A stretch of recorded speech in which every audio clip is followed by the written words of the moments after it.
Good morning and welcome to Morning Movie News, where Disney has released the teaser poster for Beauty and the Beast. And it's so beautiful! As I said when I covered the trailer, the first teaser trailer for the movie, I think they're going to sell a lot of roses in a frosted glass container, right? I mean, that just looks ready-made for purchase at the theme parks. Maybe, they'll probably have two versions of it, an easy pickup, perhaps at a gift shop anywhere in the park. And then, of course, if you go onto Main Street, you can perhaps buy a real crystal one to put somewhere in your home. It just screams merchandising to me, and there ain't nothing wrong with merchandising. I'm really impressed with this film. I think this looks just, and we've seen so little of it, literally, like they're really keeping it under wraps. But this teaser poster looks so much like how the rose looked in the animated movie, from being in the window to what's out the window. It's just really interesting at how, I guess you can say, loyal this film is being to the source material, which is unusual for Disney when it comes to their live-action fairy tales. They've really tried to change the script in a lot of cases, and I wouldn't be surprised if they add a little bit more depth to this movie, although it would be hard. The original is quite sophisticated, which is why it was the first animated film ever to be nominated for Best Picture in the main category at the Oscars, and it was totally deserving of that honor. But I think that because it's so highly regarded, that's one reason that I think Disney would work so hard to make sure that this film pays homage to that. And they're really pushing Beauty and the Beast. I wanted to watch it again, actually, and it's not available for streaming on iTunes right now. I think they're probably going to hold it until after this comes out. They want you to be jonesing for your Belle and Beast fix, and then they'll probably release a special edition of both the live-action film and the animated film, after this film's release. Also, Disney has these marathons that they run in the parks, and they have a Princess Marathon in February down in Orlando, and sure enough, the princess that's front and center this year is Belle. So they are really, they are already really in sync when it comes to a full front attack for Disney and the Disney empire, and how they truly can promote a movie like no other studio. But I think this just looks fantastic. The only thing that I would say about it is it's just so beautiful with the ice and that gorgeous rose there in the middle, that it really makes me feel that perhaps it should have been a Christmas release. Of course, that slot has now gone to Star Wars, and it just shows how Disney really does have to juggle their embarrassment of riches, right? We'll see how Rogue One does. A Rogue One trailer is going to hit next week, getting ready for Star Wars Celebration Europe. And also, I think they're very eager to make everybody feel that the movie's not in trouble because of all the reshoots that are happening. But this film, I think, would have been huge in Christmas. I think it's going to be huge no matter when they release it. Oh no, it's a March release, actually. Oh yes, I thought this was February, like Cinderella before it. So I don't know it's going to be big no matter when they release it. But I think that Christmas would have been an ideal time to release the film, and people would have seen it numerous times. I'll be curious. I still remember to this day, I saw Beauty and the Beast 3 times in theaters when I was little.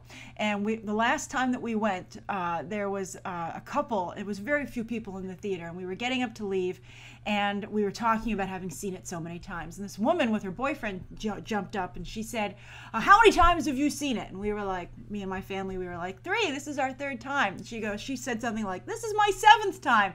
And I don't remember the number of times she'd seen it, but I do remember her boyfriend very sweetly saying, "Are you happy you beat another group of people and how many times you saw the movie?" So that's the kind of movie Beauty and the Beast was. And I'm sure they would like that to be the case with the live-action film. So I'm curious, what do you think of the live-action film so far? What do you think of Disney's plan to promote it? What do you think of this poster, this teaser poster? What do you think of it being so similar to the animated film? Do you think that's a good idea? Many people pointed out that the trailer was almost shot for shot from the original animated trailer. Although I think they are adding some new elements. Like I pointed out, I was, very pleased to have, to discover this, to spot it, and that's that the Beast Castle is all swirly like the petals of a rose. So I'm very curious to see what they're doing with this. So that's the first story of the day.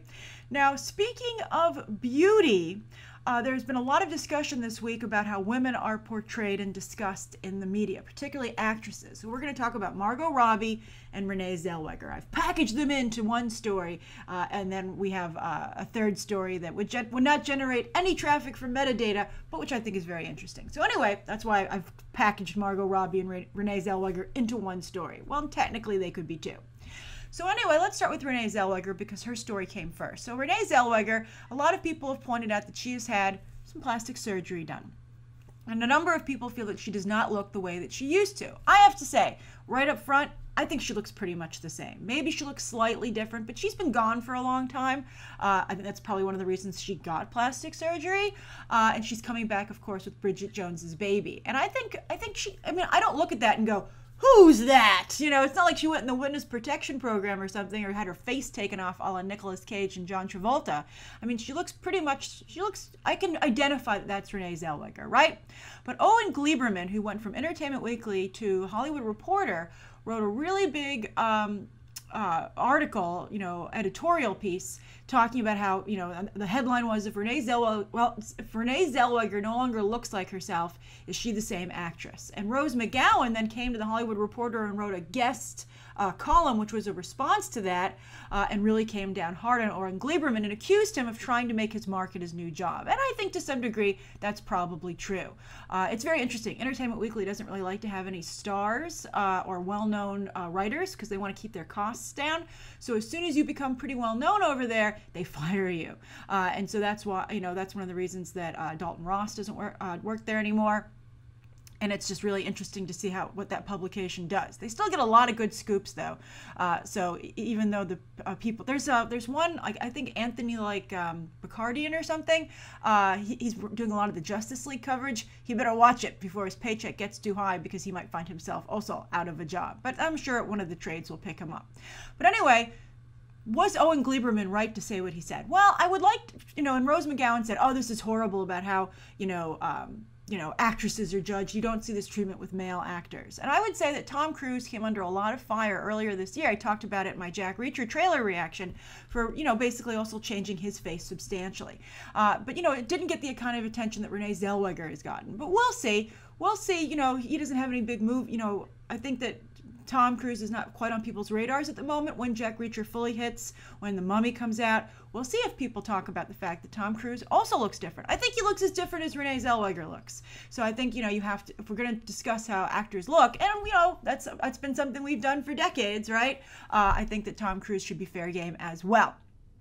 But I also think they should really also be pointing out in these articles that every actor now goes under drastic cosmetic visual effects tailoring in post, right? That was an article that I found was shocking. I knew that they made tweaks to people and I knew that they changed photographs from magazines, but I had not heard that they would go into a movie and they would totally fix the way an actor looks, both actors and actresses, so that they looked better in post, in movies that you would not expect, dramas, etc., just to make sure that they look absolutely their best, which is just absolutely crazy. So that should be pointed out. And also the reality of plastic surgery. Plastic surgery is a roll of the dice. You don't know how your face is going to look when you come out of there, right? Sometimes it turns out great, sometimes it doesn't. Catherine Zeta-Jones infamously got her eyes done and never quite looked the same, and there's some plastic surgeons that specialize in different areas, but you just never know. And once you come out of plastic surgery, that's how you look. It's really, you can't really undo it.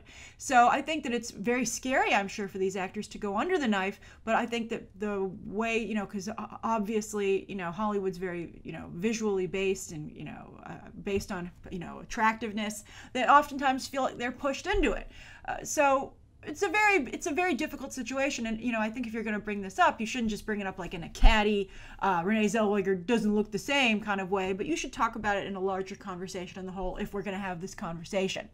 So that's the Renee Zellweger thing. I think it's all a much ado about nothing. I think she looks pretty much the same, whatever, and I do think it's really a case of Owen Gleiberman just trying to make his mark and get some. It's all about clicks these days, so he's just trying to get clicks for the Hollywood Reporter, and they sure played him because then they got Rose McGowan in the same publication to write really say horrible things about Owen Gleiberman, and they got more clicks. So the real winner here was the Hollywood Reporter.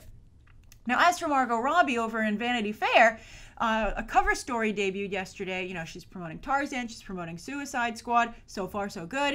And, you know, it said, oh, it's like the summer or the year of Margot Robbie. And she is having a spectacular year. But, you know, this didn't turn out, this Vanity Fair article came under a lot of fire because the person writing the article, Rich Cohn, you know, really kind of focused just on Margot Robbie's attractiveness to the point where many people felt it wasn't professional, saying things like she walked across the room like a second semester freshman. You're like, where are you coming up with this stuff, Rich? You know, she's like the sexiest person to ever live, et cetera, et cetera, et cetera. You know, just a lot of hyperbole, you know, in language. I don't know who Rich felt he was writing for, but, you know, at the same time, it's all, as I said, it's all about clicks. So if people clicked on this, you know, Vanity Fair, you know, won at the end of the day.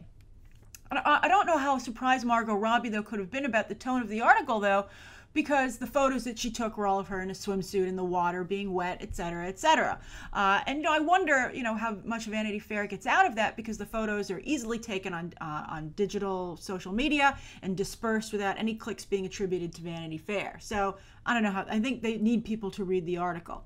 But anyway, I think that, you know, the question becomes, how much control does Margot Robbie have over her coverage?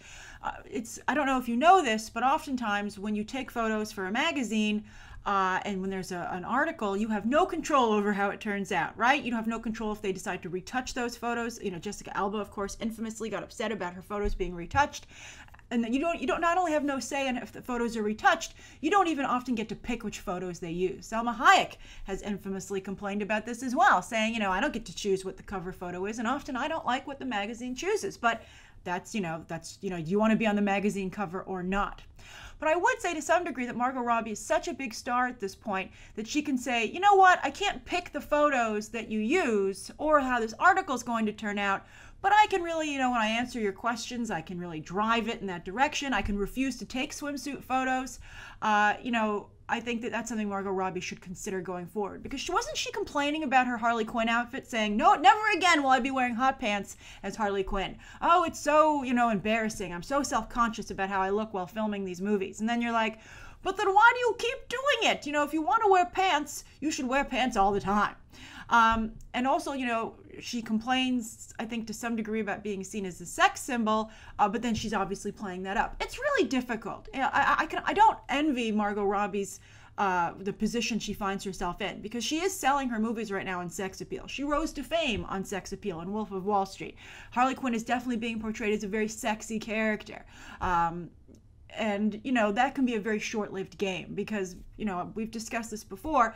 I'll never forget, when I was little, I read this article in Time magazine. It was really good. It was talking about Halle Berry and how Halle Berry's career just hadn't been able to maintain itself post her Oscar win. And I just, you know, I remember the person saying, you know, Halle Berry has no career compared to someone like Julia Roberts or Doris Day or Bette Davis, actresses who weren't really considered super hot, right? And the person writing the article pointed out and said, oh, you know, the thing is that when it comes to sexy and hot, new is always the sexiest and the hottest, right? So if another actress, as soon as another actress comes along, everyone's going to forget about the current sex pot because they're going to all go to the new person. They're all going to gravitate towards the new person. So like Keira Knightley tried to transition out of being a sex pot, didn't quite work for her. Scarlett Johansson has transitioned, but she got a lot of help from Marvel. Maybe, but you know, I think Black Widow, you know, while she wears a skin-tight outfit, has not been portrayed as a particularly sexy character, which is one of the reasons that I think that character is so beloved by female audiences as well as male audiences. So I think that, you know, we'll see how everyone reacts to Harley Quinn. I think that the later trailers have made it seem better. But, you know, I would hope that the character of Harley Quinn would help Margot Robbie transition out of the sex pot role, but it will be difficult if there's so much focus on Harley Quinn's sex appeal. So it's difficult, you know, again, you know, Marilyn Monroe, of course, is the most famous sex pot, but she, of course, died tragically, and toward the end of her career, she actually wasn't doing that well. So it's a crazy situation, and I think that, you know, I wouldn't be so quick to say that men aren't stuck in the same cycle, because look at Tom Cruise getting plastic surgery. Men, you know, and look at the new, you know, now that women are such a big driving force at the movies, men are very, and also, gay audiences, men are very much objectified. Look at Chris Pratt, look at Ryan Gosling. There are actors like Tom Hardy, Jude Law, who work Johnny Depp, who work very hard to try and not be sex symbols. And I would think that actresses could take a lot of cues from what those actors have done. So I'm very curious to how you feel about both the Renee Zellweger and the Margot Robbie situations. Now, the third story is a movie coming together called The Cold War. And this is being produced by Andrew Lazar, who, this is based on a real story that took place out in Oregon that was in a magazine article. And the magazine, Epic Magazine, is actually helping to get this movie ready to produce it. But as we've discussed, books are a good source material for movies, and so are magazine articles. But Andrew Lazar has a history with real-life stories. He did American Sniper, but he also did I Love You, Philip Morris. So we don't know for sure if the Cold War will ever see the light of day. But the Cold War is about a battle between two guys who own ice cream trucks. That sounds fantastic. And the reason I clicked on this headline when I saw it is because there was another article, maybe last year or so, about how in New York City there are huge ice cream truck wars. And when you walk around in New York City, you can see an ice cream truck sometimes on literally every other corner. It's crazy. Or across an intersection from each other, there's a huge territorial battle going on for ice cream trucks to the point where they will be arrested. They will really seriously beat each other up. And in this case, you had price slashing, tailgating, and even arson. So, and this was, again, this is a real story on which this movie will be based. So I think that sounds really like a great idea for a movie. Now, it gets even better because in this article, it was an American family man named Dennis Roper pitted against a Hispanic gentleman, Efrain Escobar, who was an immigrant and an entrepreneur. So you have a great opportunity for two different types of comedians, and also you can really have a wider net for your audience. The Hispanic viewing audience has tremendous box office muscle, and you're going to see Hollywood trying to work harder and harder to appeal to them. So case in point here with the Cold War. So I think this sounds like a great movie, and this is something, if I were a studio, if I saw this movie was being developed, I would definitely reach out to Andrew Lazar and say, please tell me this movie's low budget. I'm very interested in distributing it. All right, so I'm curious if you think that sounds like a good idea for a movie as well.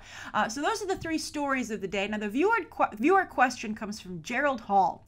I liked this viewer question quite a bit. Gerald says, hello there, Grace. My name is Gerald, and I've been a daily viewer of all your channels for the last 3 years from Oak Park, Michigan. That means so much, Gerald. Thank you. Gerald continues saying, I have a question for you, and I hope you'll give your feedback. I am. Get ready. This is a great question. So Iron Man 3 is a member of the $1 Billion Club, and Captain America's third movie has also joined the $1 Billion Club. How likely do you believe that the third Thor film, Thor Ragnarok, will follow suit and join his fellow core MCU Avenger members in the $1 Billion Club at this early stage? So well worded, Gerald. Very good job. Having the Hulk featured will help, as well as a strong cast, and I suspect Marvel Studios and Disney will pull all the stops to make it happen. So I'm going to call it now. Thor Ragnarok will just barely cross over the $1 billion worldwide box office mark by the end of its run. I hope to hear your perspective on this. Thanks and take care. Emojis. All right, great. So I agree. I think there's tremendous pressure on all franchise movies these days, but Marvel particularly, to get their entries in the $1 Billion Club. I mean, they're feeling the heat over at Warner Brothers because Batman v Superman did not make it, and I'm sure that Marvel is very relieved that Captain America Civil War did, because Iron Man 3 to date is the only other solo Marvel film to get into the $1 Billion Club, and of course both Avengers films have as well. But they kind of cheated a little bit with Captain America Civil War because it's basically an Avengers movie. But I think that's going to be the case from now on, because many people criticized Iron Man 3 for saying, if the president's been kidnapped, how do the other Avengers not help out, or at least some of them, right? And I think that it's a little bit like taking, the genie out of the bottle. Once you bring the Avengers together, how can you really separate them? And I think they've learned that lesson, and that's why, as Gerald pointed out, the Hulk is in Thor Ragnarok. And I think that's going to go a long way to pushing that movie towards $1 billion. I think a very long way. I think that if that movie makes $1 billion, it will be because of Mark Ruffalo's involvement as the Hulk, which is going to be amazing. I'm so excited. I'm also very excited about Taika Waititi as the director, what they're going to do with this film. But in addition to the Hulk, they've really doubled down on this. I suspect there will be serious Thanos prep for Avengers Infinity War in this film. And then also Cate Blanchett will be playing Hela. Cate Blanchett, obviously an amazing actress. This will be Marvel's Maleficent, basically. And they're going to have a very epic scope to that, showing the Asgardian version of hell, etc., etc. So I think that, Thor Ragnarok is going to come across very much as a team movie, because that's what's working for Marvel right now. That's what brings in the largest audience, and that's what brings in the big bucks. So it'll be curious to see how Doctor Strange does, because they have not implemented that strategy there. I still believe that Scarlet Witch should have shown up in that movie. We'll see if Marvel comes to regret it. All right, but anyway, I do think that Thor Ragnarok has an excellent shot at joining the $1 billion club, and I think that, all Marvel movies need to get into the $1 billion club now, or as close as possible. I think a movie like Doctor Strange, of course, would be, afforded some leeway, but it should be coming in close like Guardians of the Galaxy did. You have to at least get in the $700, $800 million range. Something around 500, I think, just isn't going to be enough anymore. All right, so thank you so much for your question, Gerald. Great wording and analysis. Thank you, everybody, for tuning in today. Please write down below what you think of today's top 3 stories and that viewer question, anything you'd like to see covered tomorrow, and any questions that you might have. Thanks for watching. Bye.